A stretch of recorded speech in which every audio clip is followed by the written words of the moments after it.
Kisah Nabi yang masih hidup hingga kini. Ini adalah kisah seorang Nabi yang hingga saat ini masih hidup. Kelak ia akan diwafatkan dan dimakamkan di muka bumi setelah menegakkan kebenaran atas syariat Nabi Muhammad SAW. Allah Subhanahu wa Ta'ala berfirman, "Sesungguhnya Allah telah memilih Adam, Nuh, keluarga Ibrahim, dan keluarga Imran melebihi segala umat pada masa masing-masing sebagai satu keturunan, sebagiannya adalah keturunan dari sebagian yang lain. Allah Maha Mendengar, Maha Mengetahui." Allah Subhanahu wa Ta'ala telah memilih Nabi Adam alaihissalam sebagai bapak seluruh manusia, Nabi Nuh alaihissalam sebagai rasul pertama, dan keluarga Ibrahim yang di dalamnya termasuk Nabi Muhammad SAW. Di antara keluarga yang dimuliakan Allah Subhanahu wa Ta'ala disebut pula keluarga Imran. Imran adalah ayah Maryam, seorang wanita suci yang melahirkan Nabi Isa alaihissalam. Maryam berasal dari keluarga terhormat di kalangan Bani Israel hingga namanya diabadikan dalam Al-Quran pada surah Ali Imran, yang berarti keluarga Imran. Keistimewaan keluarga ini terletak pada ketaatan mereka kepada Allah Subhanahu wa Ta'ala. Maryam binti Imran bin Matsam adalah keturunan Nabi Dawud alaihissalam. Ayahnya Imran adalah seorang yang rajin menjalankan ibadah syalat di kalangan Bani Israel, sedangkan ibunya Hannah binti Fakud bin Kabil adalah wanita ahli ibadah. Hannah awalnya mandul, tetapi suatu hari ia melihat seekor burung memberi makan anaknya. Ia pun tergerak untuk memohon keturunan kepada Allah Subhanahu wa Ta'ala. Ia bernazar bahwa jika dikaruniai anak, ia akan mengabdikan anaknya kepada Allah Subhanahu wa Ta'ala di Baitul Maqdis. Allah Subhanahu wa Ta'ala mengabulkan doanya dan memberinya seorang anak perempuan yang diberi nama Maryam. Setelah melahirkan, Hannah memohon perlindungan kepada Allah Subhanahu wa Ta'ala untuk Maryam dan keturunannya dari gangguan setan. Permohonannya dikabulkan. Nabi Muhammad SAW bersabda, "Setiap bayi yang lahir dari anak Adam disentuh oleh setan, kecuali Maryam binti Imran dan anaknya Isa alaihissalam." Setelah Maryam lahir, ibunya menyelimutinya dengan kain dan membawanya ke masjid untuk diserahkan kepada para ahli ibadah. Mereka berebutan untuk mengasuh Maryam, tetapi akhirnya undian dibuat. Nabi Zakaria alaihissalam, yang merupakan suami dari saudari Maryam, memenangkan undian tersebut. Ia pun mengasuh Maryam dengan penuh kasih sayang. Zakaria alaihissalam menempatkan Maryam di sebuah tempat khusus di masjid. Di sana, Maryam beribadah siang dan malam hingga ia dikenal sebagai wanita ahli ibadah di kalangan Bani Israel. Allah Subhanahu wa Ta'ala memberinya karunia berupa rezeki yang tidak biasa. Setiap kali Nabi Zakaria alaihissalam mengunjungi tempat ibadah Maryam, ia mendapati buah-buahan yang tidak sesuai musimnya. Ketika ditanya dari mana asalnya, Maryam menjawab, "Itu dari Allah. Sesungguhnya Allah memberi rezeki kepada siapa yang Dia kehendaki tanpa perhitungan." Allah Subhanahu wa Ta'ala memilih Maryam sebagai wanita terbaik di zamannya. Para malaikat menyampaikan kabar gembira bahwa Allah Subhanahu wa Ta'ala akan menciptakan seorang anak darinya tanpa ayah, yakni Nabi Isa alaihissalam sebagai tanda kekuasaannya. Allah memilih Maryam untuk menciptakan seorang anak darinya tanpa ayah. Para malaikat menyampaikan kabar gembira kepadanya bahwa anaknya kelak akan menjadi seorang nabi mulia. Dan dia berbicara dengan manusia sewaktu dalam buayan, yaitu saat masih kecil, menyeru orang-orang untuk beribadah kepada Allah semata yang tiada memiliki sekutu, sebagai wujud rasa syukur atas nikmat yang diberikan. Disebutkan bahwa Maryam terus syalat hingga kakinya pecah-pecah. Semoga Allah meridhainya, merahmatinya, serta merahmati ibu dan ayahnya. Di masjid tersebut, tidak ada seorang pun yang diizinkan masuk selain Nabi Zakaria. Maryam hanya keluar dari masjid saat haid atau karena keperluan mendesak seperti minum, makan, dan lainnya. Suatu hari, saat ia keluar masjid untuk suatu keperluan, ketika dia mengasingkan diri, yaitu menyendiri di sebelah timur Masjidil Aqsa, tanpa diduga Allah mengutus Ruhul Amin Jibril kepadanya. Maka dia menampakkan diri di hadapannya dalam bentuk manusia yang sempurna. Saat melihatnya, Maryam kata, "Sungguh, aku berlindung kepada Rabb yang Maha Pengasih terhadapmu jika engkau orang yang bertakwa." Maryam tahu bahwa orang yang bertakwa bisa menjaga diri. Jibril berkata, "Sesungguhnya, aku hanyalah utusan Rabb-mu. Aku bukanlah manusia. Aku ini seorang malaikat yang diutus Allah kepadamu untuk menyampaikan anugerah kepadamu seorang anak laki-laki yang suci. Dia berkata, bagaimana mungkin aku mempunyai anak laki-laki, padahal aku tidak punya suami dan aku bukan pula pezina. Malaikat berkata kepadanya, hal tersebut mudah baginya, karena dia kuasa atas segala sesuatu. Maka kami tiupkan ke dalam rahimnya sebagian dari ruh ciptaan kami. At-Tahrim ayat 12. Ketika Maryam mengandung, dia mengasingkan diri dengan kandungannya itu ke tempat yang jauh, karena saat hamil, Maryam sangat sedih. Dia tahu banyak orang yang akan membicarakannya. Berita kehamilan Maryam menyebar di kalangan Bani Israel, hingga belum pernah ada omongan yang menimpa suatu keluarga pun melebihi omongan terhadap keluarga Zakaria. Ketika akan melahirkan, Maryam bersandar di pangkal pohon kurma lalu berkata, aduhai, alangkah baiknya aku mati sebelum ini, dan aku menjadi sesuatu yang tidak berarti, lagi dilupakan. Jibril menyeru Maryam, janganlah engkau bersedih hati. Sesungguhnya Rabbmu telah menjadikan mengalir air anis di bawahmu. Dan goyanglah pangkal pohon kurma itu ke arahmu. Niscaya pohon itu akan menggugurkan buah kurma yang masak kepadamu. Maka makan, minum, dan bersenang hatilah engkau. Jika engkau melihat seorang manusia, maka katakanlah, sesungguhnya aku telah bernazar untuk menahan diri, tidak bicara bagi Rabb yang Maha Pemurah. Maka aku tidak akan berbicara dengan seorang manusia pun pada hari ini. Kemudian Maryam membawa bayi itu kepada kaumnya dengan menggendongnya. Saat kaumnya melihat Maryam menggendong bayi, mereka berkata, wahai Maryam, sungguh engkau telah membawa sesuatu yang sangat mungkar. Ayahmu bukan seorang yang buruk perangai, dan ibumu bukan seorang perempuan pezina. Mereka menuduh Maryam berbuat nista dengan Nabi Zakaria. Lalu mereka bermaksud melenyapkannya. Kala situasi kian genting, tak lagi ada kesempatan, tidak mampu mengucapkan dengan kata-kata, dan tawakal kepada zat pemilik keagungan kian besar. Saat itu tidak ada lagi yang tersisa selain ikhlas dan berserah diri. Maka Maryam menunjuk kepada anaknya dan berkata, berbicaralah dengannya karena dia yang akan memberi kalian jawaban. Mereka pun menjawab, bagaimana mungkin kami diminta untuk berbicara dengan anak kecil yang sama sekali belum memahami tutur kata? Selain itu, anak ini masih menyusu dalam buayan dan tidak bisa membedakan mana susu dan mana keju. Sikapmu ini hanya omong kosong yang tak berdasar, mengolok-olok dan menghina kami, karena kau tidak memberikan jawaban yang jelas, mengalihkan perhatian kepada anak kecil yang masih berada dalam buayan. Saat itu, Isa bayi berkata, sesungguhnya aku hamba Allah. Dia memberiku kitab, Injil, dan menjadikanku seorang nabi. Dia menjadikan aku seorang yang diberkahi di mana saja aku berada. Dan dia memerintahkan kepadaku untuk melaksanakan syalat dan menunaikan zakat selama aku hidup, serta berbakti kepada ibuku. Dia tidak menjadikanku seorang yang sombong lagi celaka. Kesejahteraan semoga dilimpahkan kepadaku pada hari kelahiranku, pada hari wafatku, dan pada hari aku dibangkitkan hidup kembali. Ini adalah kata-kata pertama yang diucapkan Isa putra Maryam. Kata-kata pertama yang ia ucapkan adalah pengakuan ubudiyah kepada Rabb-nya, dan bahwa Allah adalah Rabb-nya. Maka kata-kata Isa ini menyucikan Allah dari perkataan orang-orang zalim yang menyatakan bahwa ia adalah anak Allah. Isa juga membebaskan ibunya dari segala tuduhan zina yang disampaikan oleh orang-orang bodoh terkait kelahirannya. Allah berfirman, itulah Isa putra Maryam yang mengatakan perkataan yang benar yang mereka ragukan. Tidak patut bagi Allah mempunyai anak, maha suci dia.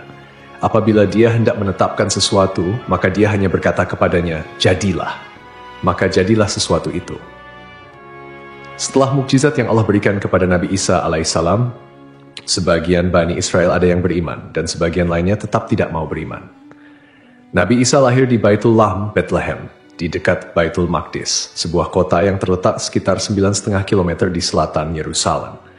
Wahab bin Munabbih menyebutkan bahwa kala itu berhala-berhala runtuh di belahan timur dan barat bumi. Para setan pun kebingungan karena kondisi tersebut. Hingga akhirnya Raja Iblis mengetahui berita tentang Isa. Mereka mendapati Isa berada dalam buayan ibunya, sementara para malaikat menatapnya dengan tajam. Saat itu muncul sebuah bintang besar di langit yang membuat Raja Persia merasa khawatir. Ia bertanya kepada para dukun tentang munculnya bintang tersebut. Para dukun berkata, bintang ini pertanda lahirnya seorang bayi agung di bumi. Raja Persia kemudian mengirim utusan dengan membawa emas, sayuran, dan susu untuk dihadiahkan kepada Isa. Saat tiba di Syam, mereka ditanya oleh raja setempat tentang maksud kedatangan mereka. Mereka mengutarakan kejadian sebenarnya.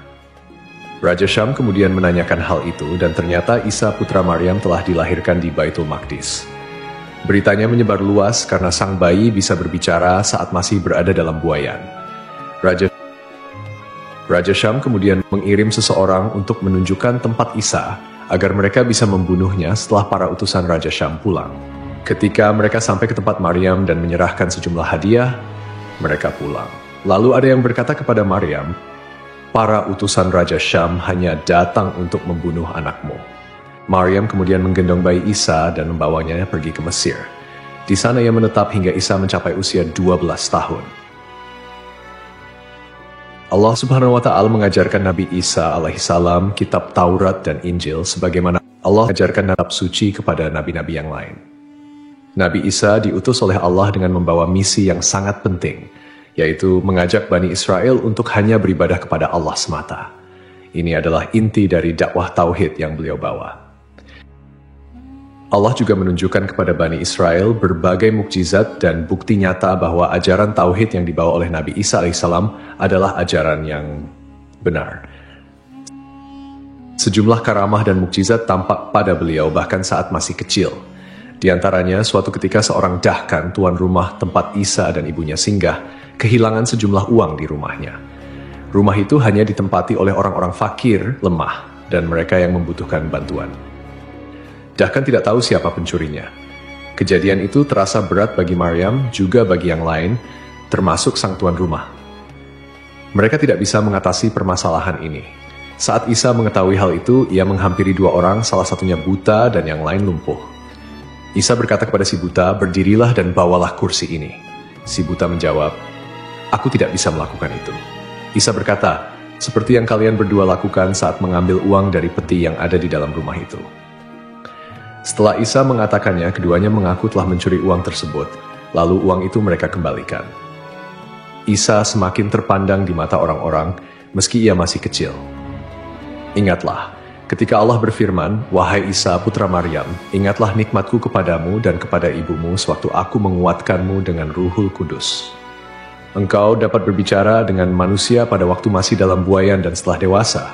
Ingatlah, ketika aku mengajarkan menulis kepadamu juga hikmah, Taurat, dan Injil.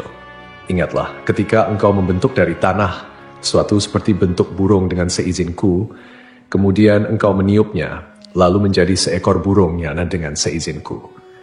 Ketika engkau menyembuhkan orang yang buta sejak lahir, dan orang yang berpenyakit kusta dengan seizinku. Ketika engkau mengeluarkan orang mati dari kubur menjadi hidup dengan seizinku. Ingatlah, ketika aku menghalangi Bani Israel dari keinginan mereka membunuhmu, pada waktu engkau mengemukakan kepada mereka keterangan-keterangan yang nyata, lalu orang-orang kafir di antara mereka berkata, ini tidak lain hanyalah sihir yang nyata. Pada zaman Nabi Isa, manusia sangat tertarik dengan ilmu pengobatan. Maka Allah memberikan mukjizat kepada Nabi Isa terkait hal itu. Beliau bisa menyembuhkan orang yang buta sejak lahir dengan izin Allah, menyembuhkan orang yang berpenyakit kusta, bahkan menghidupkan orang yang telah mati. Nabi Isa juga bisa membuat burung dari tanah liat dan menghidupkannya atas izin Allah. Semua mukjizat itu ditujukan agar Bani Israel menyembah dan hanya beribadah kepada Allah Subhanahu wa Ta'ala semata. Allah juga memberi ilham kepada para pengikut setia Nabi Isa alaihissalam yang dikenal sebagai Al-Hawariyun. Mereka berkata, kami beriman kepada Allah dan Rasul-Nya, dan kami bersaksi bahwa kami adalah orang-orang yang patuh kepada ajaran-Mu. Namun suatu hari para pengikut itu meminta sesuatu yang luar biasa. Mereka berkata, wahai Isa putra Maryam, bersediakah Tuhanmu menurunkan hidangan dari langit kepada kami?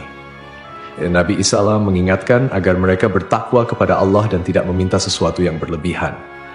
Namun, mereka menjelaskan bahwa mereka ingin memakan hidangan itu agar hati mereka tenang dan yakin bahwa apa yang Nabi Isa sampaikan adalah benar.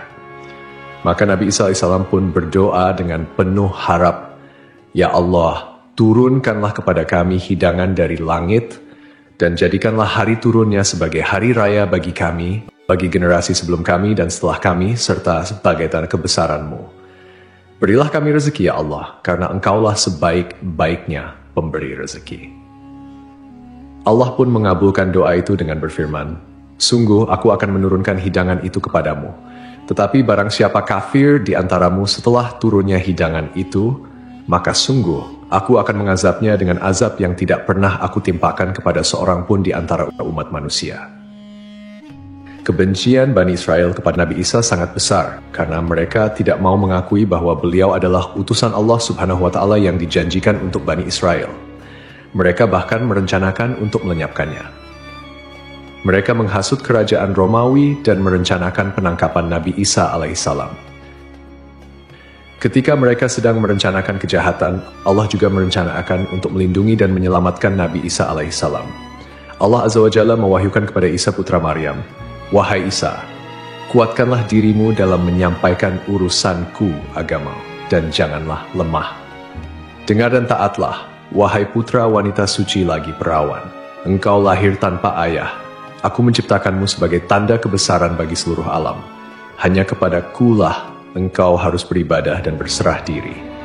Ambillah kitab ini dengan sungguh-sungguh, jelaskanlah kepada orang-orang yang berbahasa Suryani, dan sampaikan kepada mereka bahwa Akulah yang maha benar, maha hidup, maha mengurus segala sesuatu, dan aku tidak akan lenyap.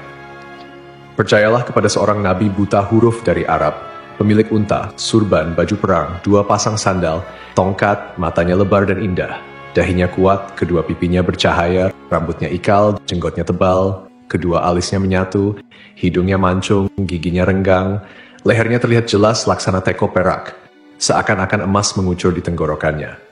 Ia memiliki bulu-bulu dari dada hingga pusar laksana pedang, dan di perut serta dadanya tidak ada bulu selain itu. Telapak tangan dan kakinya tebal. Saat menoleh, ia menoleh dengan seluruh tubuhnya. Saat berjalan, ia seperti mereka dari batu dan meluncur di jalan menurun. Keringat di wajahnya seperti mutiara, dan aroma kasturi menyeruak dari tubuhnya. Belum pernah terlihat seorang pun sepertinya, baik sebelum maupun sesudahnya. Postur tubuhnya tinggi dan sempurna, aromanya harum. Ia banyak menikahi wanita, tetapi keturunannya sedikit. Keturunannya hanya berada di sebuah rumah surga yang terbuat dari mutiara cekung, tanpa keletihan ataupun suara gaduh di dalamnya. Wahai Isa, rawatlah dia di akhir zaman sebagaimana Zakaria merawat ibumu.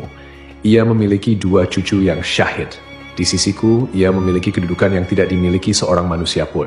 Perkataannya adalah Al-Quran, agamanya adalah Islam, dan kesejahteraan datang menghampirinya. Tuba bagi siapapun yang menjumpai masanya, menghadiri hari-harinya, dan mendengarkan kata-katanya.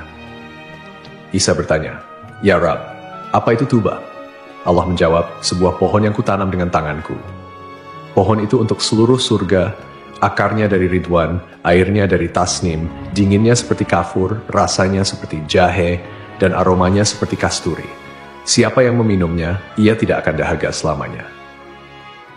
Isa berkata, Ya Rab, berilah aku minum sebagian darinya. Allah berfirman, haram bagi para nabi meminumnya sebelum nabi itu meminum. Haram pula bagi seluruh umat meminumnya sebelum umat nabi itu meminum. Wahai Isa, aku akan mengangkatmu kepadaku. Isa berkata, Ya Rab, mengapa engkau mengangkatku? Allah menjawab, aku mengangkatmu, kemudian aku akan menurunkanmu di akhir zaman, agar engkau melihat keajaiban-keajaiban umat Nabi tersebut dan membantu mereka memerangi Dajjal yang terkutuk. Aku akan menurunkanmu pada waktu syalat, tetapi engkau bukan bertindak sebagai imam, karena mereka adalah umat yang dirahmati dan tidak ada nabi setelah nabi mereka. Nabi Isa berkata, Ya Rab, beritahukan kepadaku tentang umat yang dirahmati itu. Allah berfirman, mereka adalah umat Ahmad. Mereka adalah ulama dan orang-orang bijak seperti para nabi. Mereka menerima pemberianku dengan rela hati meskipun sedikit, dan aku menerima amalan mereka meskipun sedikit. Aku memasukkan mereka ke surga karena kalimat la ilaha illallah.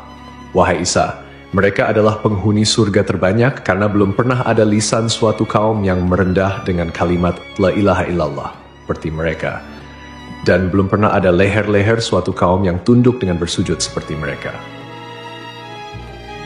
Ketika Allah mengutus Isa putra Maryam sebagai nabi dan membawakan bukti-bukti nyata kepada mereka, orang-orang munafik dan kafir dari kalangan Bani Israel heran padanya dan menghinanya. Mereka berkata, "Apa yang dimakan si Fulan semalam, dan apa makanan yang ia simpan?" Orang-orang mukmin semakin bertambah imannya, sementara orang-orang kafir dan munafik semakin ragu dan bertambah kekafirannya. Meski demikian, Nabi Isa alaihissalam tidak memiliki tempat tinggal. Beliau hanya berkelana di muka bumi tanpa menetap di suatu tempat tertentu, sehingga tidak ada tempat yang dikenal sebagai kediamannya. Dan Allah adalah sebaik pembalas tipu daya. Allah Subhanahu wa Ta'ala berfirman, "Wahai Isa, aku mengambilmu dan mengangkatmu kepadaku, serta menyucikanmu dari orang-orang yang kafir, dan menjadikan orang-orang yang mengikutimu di atas orang-orang yang kafir hingga hari kiamat. Kemudian kepadakulah engkau kembali, lalu aku beri keputusan tentang apa yang kalian perselisihkan." Allah mengabarkan bahwa Dia mengangkat Nabi Isa ke langit setelah mewafatkannya dengan tidur, menurut pendapat yang lebih syahih. Allah menyelamatkannya dari gangguan orang-orang Yahudi yang menghasut raja kafir pada masa itu untuk membunuh dan menyalibnya. Nama raja tersebut adalah Daud bin Naura. Ia memerintahkan untuk membunuh dan menyalib Nabi Isa alaihi salam. Saat Allah berkehendak untuk mengangkat Nabi Isa ke langit, beliau keluar menemui para sahabatnya.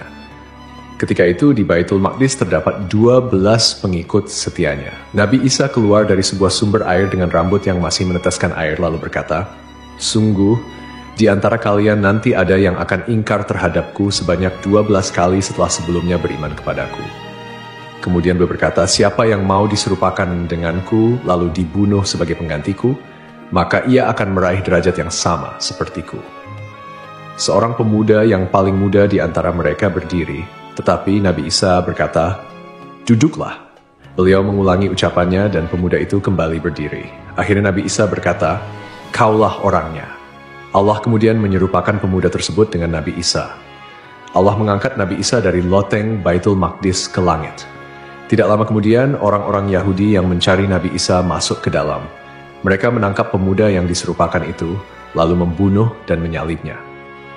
Setelah kejadian itu, para pengikut Nabi Isa terpecah di 3 kelompok. 1. Kelompok Yakubiyah yang berkata, "Allah ada bersama kami selama yang Dia kehendaki, lalu Dia naik ke langit." 2. Kelompok Nasturiyah yang berkata, "Putra Allah bersama kami selama yang Dia kehendaki, lalu Dia mengangkatnya ke langit." 3. Kelompok Islam yang berkata, "Hamba Allah dan Rasul-Nya bersama kami selama yang Dia kehendaki, lalu Allah mengangkatnya kepadanya." Allah Subhanahu wa Ta'ala berfirman, "Tidak ada seorang pun dari ahli kitab kecuali akan beriman kepadanya Isa sebelum kematiannya." Ayat ini mengacu pada masa ketika Nabi Isa alaihissalam akan turun kembali ke bumi pada akhir zaman sebelum hari kiamat.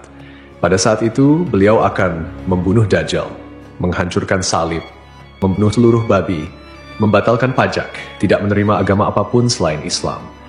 Nabi Isa akan memerintah dengan keadilan, dan seluruh umat manusia akan berserah diri kepada Allah Subhanahu wa Ta'ala. Ahlus Sunnah mengimani bahwa turunnya Nabi Isa alaihissalam merupakan salah satu tanda besar dari dekatnya hari kiamat. Sifat-sifat beliau yang disebutkan dalam berbagai riwayat adalah sebagai berikut. Seorang laki-laki dengan perawakan tidak terlalu tinggi dan tidak terlalu pendek, kulitnya kemerah-merahan, rambutnya keriting, terurai hingga kedua pundaknya, dan tampak selalu basah seperti baru keluar dari kamar mandi. Dadanya bidang. Setelah keluarnya Dajjal dan terjadinya kerusakan besar di muka bumi, Allah akan mengutus Nabi Isa alaihissalam untuk turun ke bumi. Beliau akan memimpin dengan keadilan, menghapuskan segala bentuk kezaliman, dan membinasakan Dajjal. Nabi Isa akan tinggal di bumi selama 40 tahun sebelum akhirnya wafat. Beliau akan dimakamkan di bumi sesuai dengan kehendak Allah Subhanahu wa Ta'ala. Setelah Nabi Isa alaihissalam wafat, kaum muslimin akan mensalatkan jenazah beliau sebagaimana mereka mensalatkan seorang hamba Allah yang syalih. Wallahu alam. Sungguh sangatlah mudah bagi Allah Subhanahu wa Ta'ala untuk menciptakan Nabi Adam alaihissalam tanpa ayah dan ibu, apalagi menciptakan Nabi Isa alaihissalam yang hanya tanpa ayah. Ketika Allah menghendaki sesuatu, Dia hanya berkata, "Kun, jadilah," maka terjadilah apapun yang Dia kehendaki. Oleh karena itu, tetaplah berharap dan bersandar hanya kepada Allah Subhanahu wa Ta'ala semata. Semoga kita dapat mengambil hikmah dari kisah ini dan semakin meningkatkan keimanan kita kepadanya. Wassalamualaikum warahmatullahi wabarakatuh.